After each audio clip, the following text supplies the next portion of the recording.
Bonjour, bienvenue à Atelier Librairie, le livre voyageur, animé par Fabienne Roch et moi-même, Bruno Lalonde.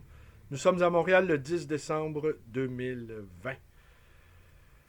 Oui, j'ai mis quelques jours à donner suite à cette vidéo promise, tirée toujours de les lettres sur l'écriture de Charles Bukowski.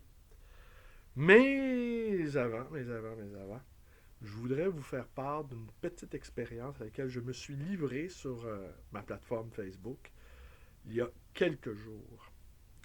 Alors, suite à la fameuse liste du premier ministre François Legault qui a été retirée du site de l'ALQ, l'Association des libraires du Québec, et avec une vidéo où on voyait François Legault et il y avait une mise en garde sous la vidéo expliquant que les propos de Legault n'engageaient que son auteur, bien entendu.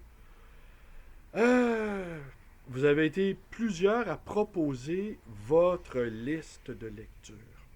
Alors, je me suis livré dimanche dernier à ce petit exercice-là que vous pouvez retrouver sur la vidéo, la liste de Lalonde, où, dans les commentaires, j'ai dressé la liste des livres, ma liste à moi. Je notais dans cette vidéo-là, ou pas, simplement que ces livres-là, à l'exception d'un auteur, Louis Calaferte, eh bien, ce sont tous des livres que j'avais lus avant 20 ans, avant l'âge de 20 ans. Et qu'au fond, euh, ces livres-là avaient constitué, avaient contribué à me constituer psychiquement comme auteur. Dans une autre vidéo aussi, j'ai affirmé que pour moi, la littérature n'était pas une technique. C'était une manière de vivre. Alors, pour ma part, je ne lis pas pour passer un bon moment. Je ne lis pas pour acquérir du savoir. Je ne lis pas pour acquérir des habiletés. Je ne lis pas pour augmenter ma capacité. Capacité. Augmenter mes capacités, autrement dit. Je lis pour exister. Voilà. Pour augmenter ma puissance d'existence. Et ça, c'est le point capital. Alors, à 20 ans, je vous dirais, j'avais déjà compris ça.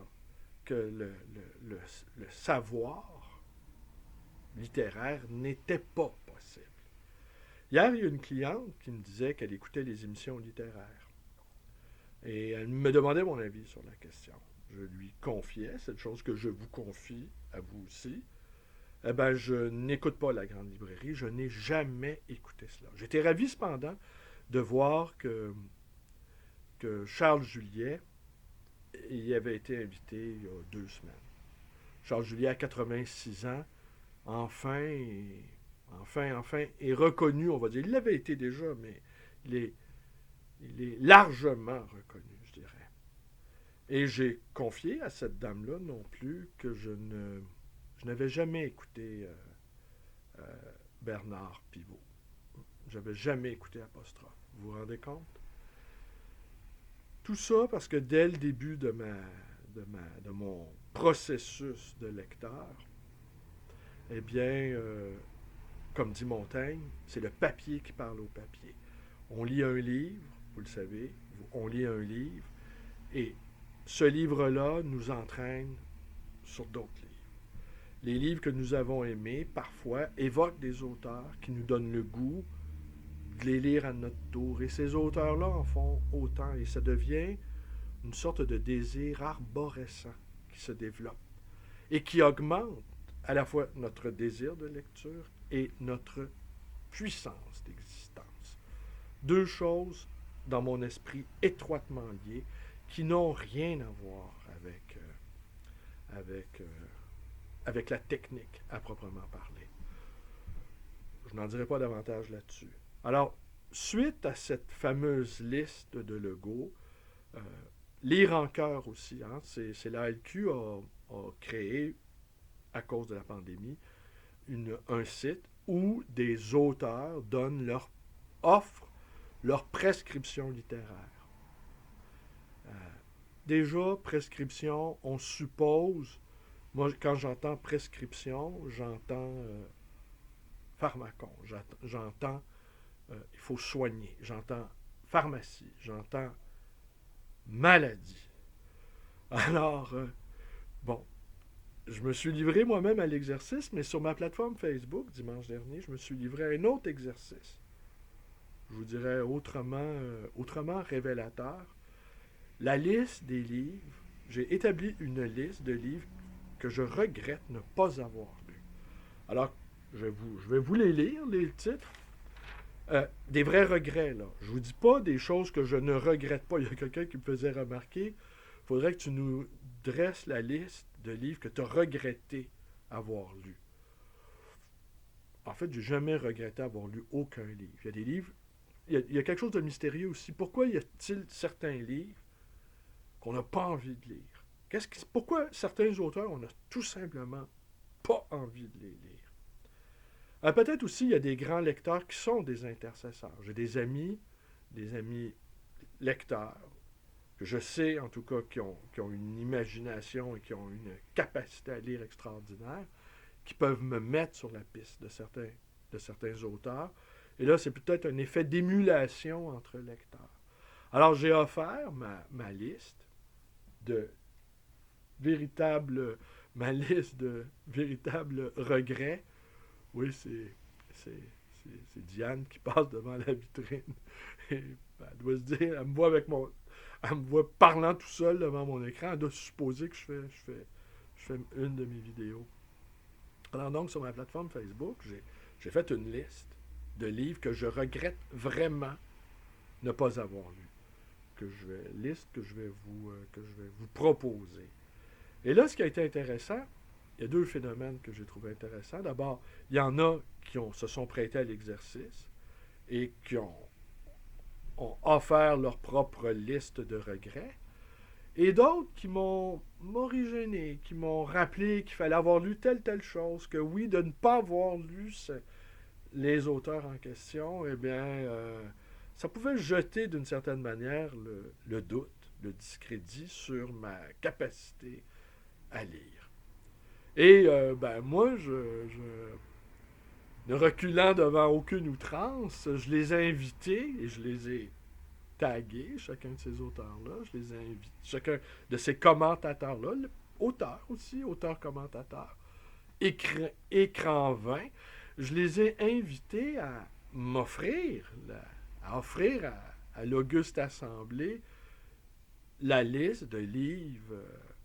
Et c'est là, et quelques-uns s'en sont... En fait, je dirais, la moitié s'en sont abstenus. Et là, je me disais, c'est intéressant ça.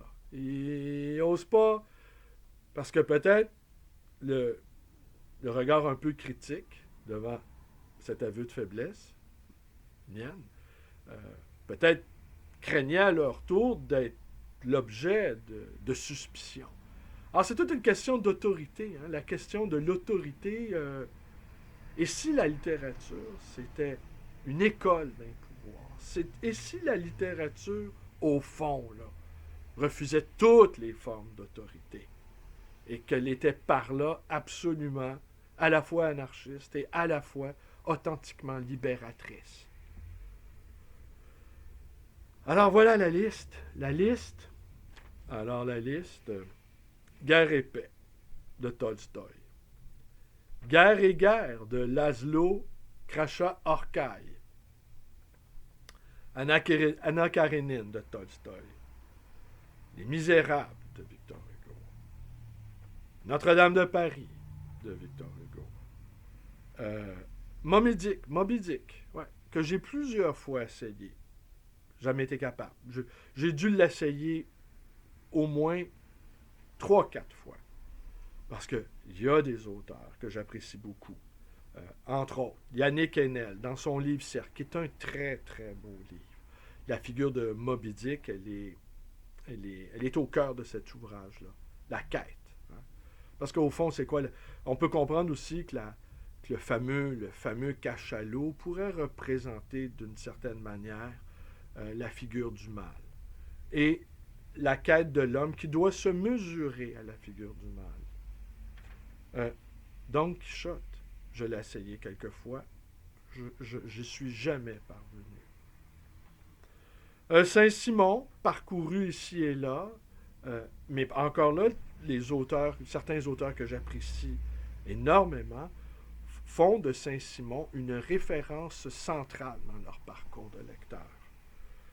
Et Ulysse de James Joyce. Voilà, ça, c'est de véritables regrets, là. Ça se résume à quoi? Une dizaine de titres. Est-ce que je regrette...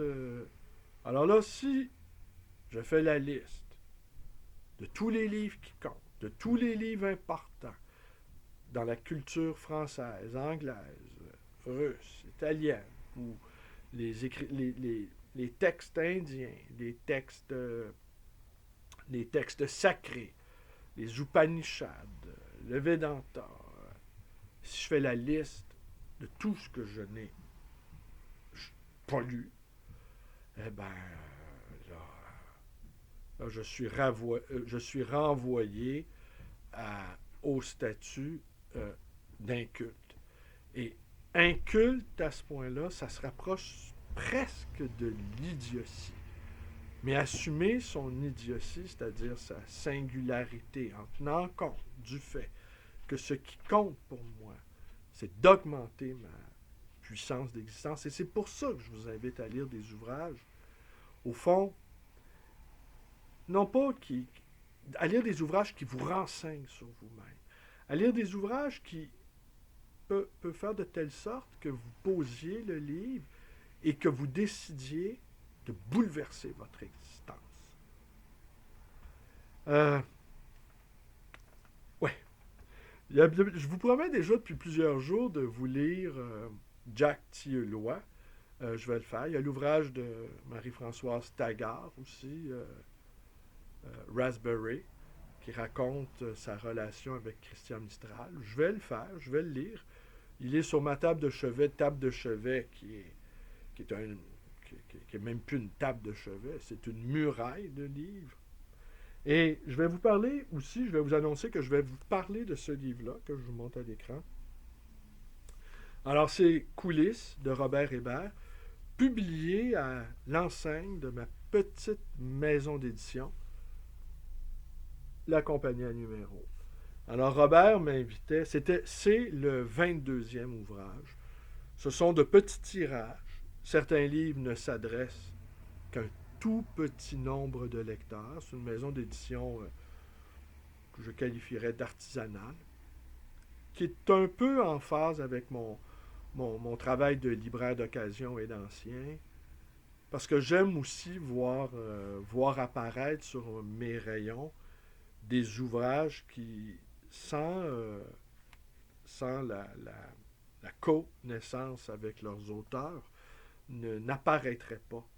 Alors j'aime voir des choses qui n'existent pas apparaître un peu à cause de moi. Le manager, comme dit Robert Hébert. Alors ça, je vais vous en parler.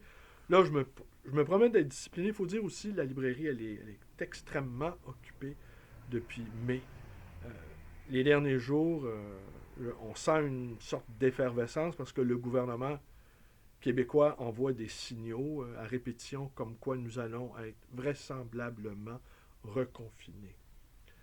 Alors, aujourd'hui, on est le 17 décembre, alors on entend des dates, 16 décembre, 17 décembre, 24 décembre. Pour ma part, si on réussit à se rendre jusqu'au 24 décembre sans être refermé à nouveau, je vais plutôt être content.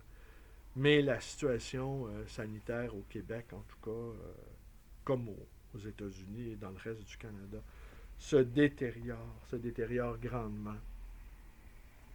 Mais je vais conclure. Je vous avais promis aussi de lire le passage où Bukowski nous invite, dans sa pratique d'écriture, Bukowski, qui est une sorte d'idiot supérieur, qui a refusé toutes les règles, et qui écrivait simplement parce qu'il y avait du plaisir à écrire. Il dit qu'il aimait le cliquetis de la machine à écrire, le bruit, là, le roule, pas le tuyau, mais enfin, vous voyez ce que je veux dire, là, qui charge la page, là. Alors, il aimait ce son-là, il aimait ce qui jaillissait de sa machine à écrire. Et sa jouissance, elle se trouvait là, une jouissance si pure, je dirais, enchanté à son tour des milliers de lecteurs. Alors, je vais vous lire le passage que je vais vous lire. Il est question de la première étude critique universitaire qu'on a consacrée à son travail.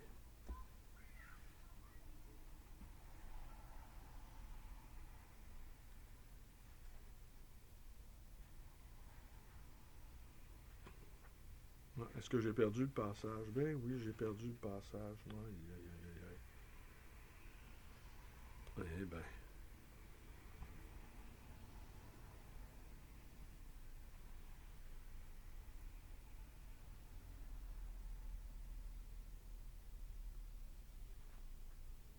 Ben voilà, j'ai vraiment perdu le passage. Aïe, aïe, aïe.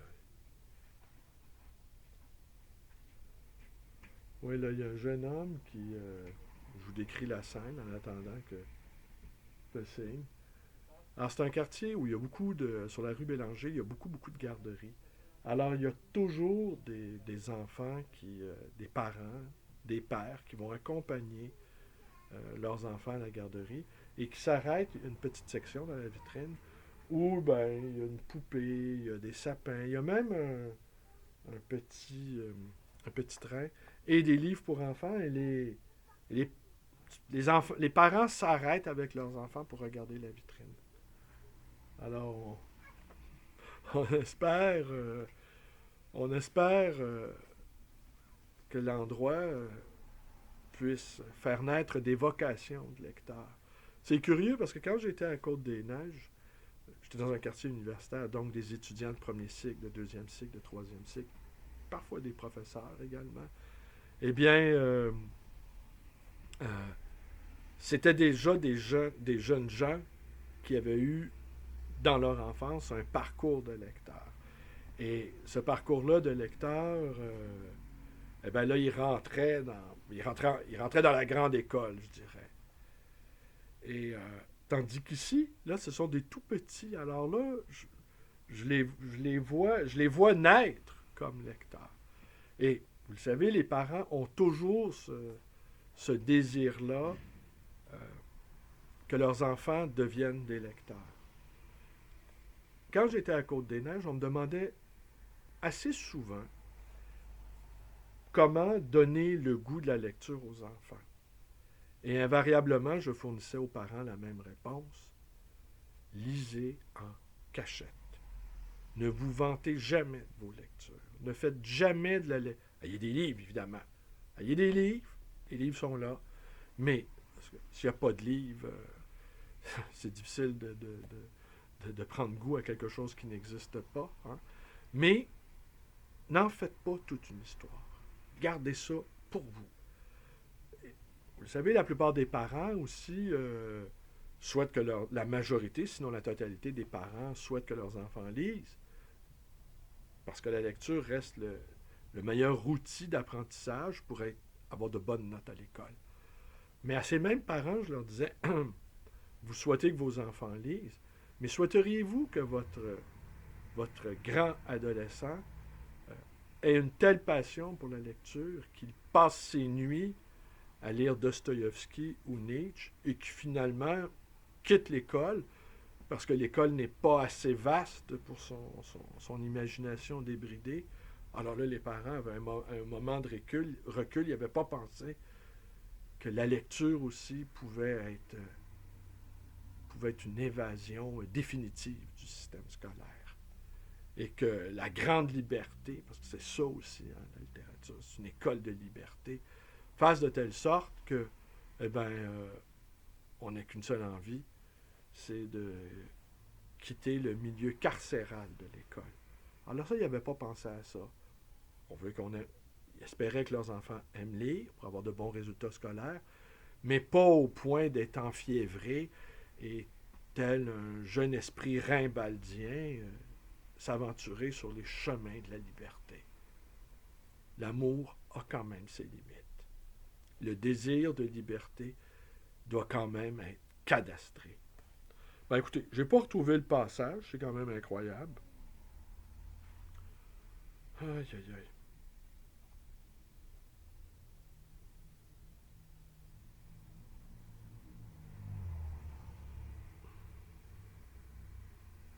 Ouais. Bon, ben, je vais vous lire. Vraiment, ça me contrarie. C'est ça qui arrive aussi. Ah, voilà, je vais les retrouver. Dombrowski a publié le livre de Hugh Fox, Charles Bukowski, A Critical and Bibliographical Study, paru en 1969. C'était la première étude critique conséquente du travail de Bukowski. À Gérard Dombrowski, le 3 janvier 1969. Le livre que Fox a fait sur moi, bon, j'ai passé quelques soirées avec le gars et si tu veux du ragot qui pue, il ne me revient pas. C'est un pur produit universitaire avec les couilles coincées dans la braguette de son enseignement. Peut-être mon ressentiment violent vient de ce que les soirs où on a bu des coups, le salopard a fait toute la conversation et qu'une grande part était du flanc, du vent. L'appelait un pot pourri de rancœur et critique d'un prof d'anglais de seconde zone. Le genre à dire qu'il fait l'amour, le genre à s'être jamais voyé en l'air. Je me suis demandé ce que les gars vivant dans des piaules à 5 la semaine, sur des bancs publics ou à l'armée du salut, en auraient pensé. Tu sais, le gros problème jusqu'à présent, c'est qu'il y a toujours eu d'énormes différences entre la littérature et la vie. Et ceux qui font de la littérature n'ont pas intégré la vie à leur texte. Et ceux qui sont pleinement dans la vie se sentent exclus de la littérature. Il y a quelques exceptions notables à travers les siècles, bien sûr. Dostoïevski, parce qu'il l'appelle Dos. Hein? C'est un pote. Son pote Dos. Alors, Dos. Céline, le M, parce qu'il est pote aussi avec Hemingway. Le M, Hemingway. Des débuts. Le Camus des débuts. Les nouvelles de Tourgueniev. Et il y a eu Knut Hamsun. La fin, tous ses livres. Kafka et Gorky dans sa période de rodage pré-révolutionnaire. Quelques autres. Mais la plupart peuvent être rangés dans un terrible sac à merde. Et depuis 1955, on sent plus que jamais des relents de ce sac à merde. Bien sûr, on nous a jeté tout un tas de crottes au visage et on a eu le temps de les avaler, officiellement. Mais on se retrouve maintenant à un stade de flétrissure totale et il n'y a pas eu d'avancée depuis des années parce que tous les bons écrivains écrivent foutrement bien, mais de façon très semblable, bon Dieu. Et donc, on entre maintenant dans une nouvelle ère, pas de géants. Bon, peut-être qu'on n'a pas besoin de géants. De toute façon, les géants ne semblent pas nous avoir beaucoup tirés vers le haut. Hein? Mais alors, dans ce cas, la figure de l'écrivain compétent et humain commence à sérieusement me fatiguer aussi. J'imagine que la réponse se trouve quelque part, là-haut, entre le ciel en salami, et je parle de l'esprit, pas de ces idiots qui n'ont que la lune à la bouche. La première atrocité sur la lune, la première guerre, ne sera pas longue à venir. Peut-être que la première atrocité fut d'avoir posé le pied sur cette terre immaculée. Enfin, tu m'as demandé ce que je pensais du livre de Fox sur ma gueule. Tu veux la vérité? C'est chiant, cul serré, académique et sans audace. Comme regarder des grenouilles de bénitier prier pour que leur nu néphar décolle. Chiant. Je te l'ai dit 2 fois, je le dirai 3 fois. Chiant, chiant, chiant. Le message poétique ou sa force était complètement noyé dans le prêchi-prêche-là de se range ici et ceci se range là. Ceci appartient à telle école et cela appartient à cet ordre. Rien à foutre. De la maternelle à la fac, j'ai dû faire face à des gosses qui me martyrisaient. Ils me suivaient, se moquaient de moi, me provoquaient, mais ils n'étaient jamais seuls. Moi, je l'étais. Et ils savaient que j'avais quelque chose enfoui au fond de moi. Ça les rendait fous. Ça continue. Alors là, je ne vous enquiquine plus avec ce petit viatique, ce bon vieux boc sur l'écriture. Charles Bukowski, publié aux éditions Au diable Vauvert. Une dernière remarque. C'est ici que mes vidéos commencent à être intéressantes, quand je suis sur le point de vous dire que je n'ai plus rien à vous dire, n'est-ce pas? Je faisais remarquer à Éric, qui peut-être se reconnaîtra ici, quelque chose auquel il n'avait jamais vraiment réfléchi. Et puis, disons-le honnêtement, moi non plus. Mais il y a un discours qui revient sans arrêt au Québec. C'est que nous aurions une tradition anti-intellectuelle. Les intellectuels, québécois du moins, ne cessent jamais de se plaindre qu'ils ne sont pas entendus. Eh bien, moi, j'ai eu une sorte de révélation, je vous dirais. Je ne crois pas que ce soit les intellectuels le problème. C'est les premiers de classe. Vous voyez? Le premier de classe. Quelqu'un qui n'est jamais sorti de l'école. Ils sont très nombreux à n'être jamais sortis de l'école. Et ils s'imaginent que la société, c'est une grande école qui n'attendent que leur enseignement. Ils peuvent même difficilement s'imaginer ce qu'est la vie en dehors de l'école. Prenez un gamin de 5 ans, premier de classe. Il est premier de classe en première année, en deuxième année. Il est premier de classe au secondaire. Il est premier de classe au cégep. Il est premier de classe, il arrive à l'université. Là, c'est tous des premiers de classe. Et c'est la compétition est féroce entre premiers de classe. Ils ne se parlent pas, se jugent, se toisent, s'analysent. Ils ne se la font pas entre eux.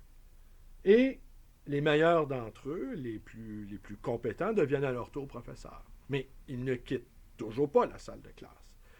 Et dès l'âge de 5 ans jusqu'à la retraite, 60 ans, ils auront passé toute leur vie à l'école. Alors, dès qu'ils sortent de l'école, ils ne voient que des étudiants, ils ne voient que des êtres à qui on doit enseigner les choses. Mais pour la quasi-totalité des ours, l'école n'est qu'un passage, n'est qu'une préparation à la vie, j'oserais pas dire réelle, mais on va dire simplement la vie. Alors, nos premiers de classe qui n'ont jamais quitté l'école, au fond, voient la société comme une grande école à éduquer. Alors, c'est pour ça aussi que les gens, au fond, ils n'en ont pas contre les intellectuels. Ils en ont contre les premiers de classe. Et comment être un intellectuel sans être un premier de classe? Tel est le grand questionnement. Et c'est là peut-être qu'on pourrait faire la différence entre un penseur public et un penseur privé. Mais d'imaginer que un être humain, quel qu'il soit, peu importe son niveau d'éducation, ne réfléchit pas, ça, je vous dirais, il n'y a quasiment que des intellectuels et ou premiers de classe qui peuvent en arriver à cette conclusion-là. Il y a des êtres humains qui ne réfléchissent pas. Eh bien, pour moi, ça, c'est pas possible. Tous les êtres humains réfléchissent. Tous les êtres humains sont des philosophes. Et parfois, ce sont des poètes. Et c'est là qu'ils réussissent peut-être à prendre leur élan, à réussir à prendre son envol. Et c'est ça aussi qui arrive. C'est ça aussi le clash entre... Il y a des gens qui arrivent, qui disent « Vous ne savez rien, vous ne pensez pas, moi je sais, je suis membre d'une institution depuis ma petite enfance et je vais vous enseigner les choses. » Alors c'est sûr, les gens, ils peuvent légitimement ne pas supporter cela. Alors comment les intellectuels premiers de classe peuvent aller rejoindre les gens dans leurs préoccupations, ou simplement leur parler pour de vrai, eh bien ça, c'est ça la grande difficulté. Et c'est ça aussi qui fait que, il y a vraiment une opposition de plus en plus grandissante entre ce qu'on appelle de manière tout à fait abusive les élites et le reste du peuple. Voilà. Alors c'est tout pour aujourd'hui. Sans doute aujourd'hui, nous sommes jeudi, je vais sans doute avoir une autre grosse journée. Mais demain et après-demain, je vous parle de Jack Tilleulois. Samedi, je ne sais pas de quoi je vais vous parler, mais dimanche, je vais vous parler de coulisses de Robert Hébert. Alors ça, on a reçu les exemplaires aujourd'hui, hier, pardon. Et je ne manquerai pas. Et quant à ma fameuse liste de regrets, oui, je ne vous quitterai pas là-dessus, sur ma liste de regrets. C'est une dizaine de titres. Je devrais en venir à bout. Il y a une quinzaine d'années, une dizaine d'années, 10-15 ans, ma liste était plus longue. Mais à chaque année, je lisais un ou deux, j'effaçais un ou deux regrets. Et là, normalement, avant le tombeau, je devrais avoir lu Guerre et guerre de Laszlo Krascha-Orkai. Merci, bonne journée à tous.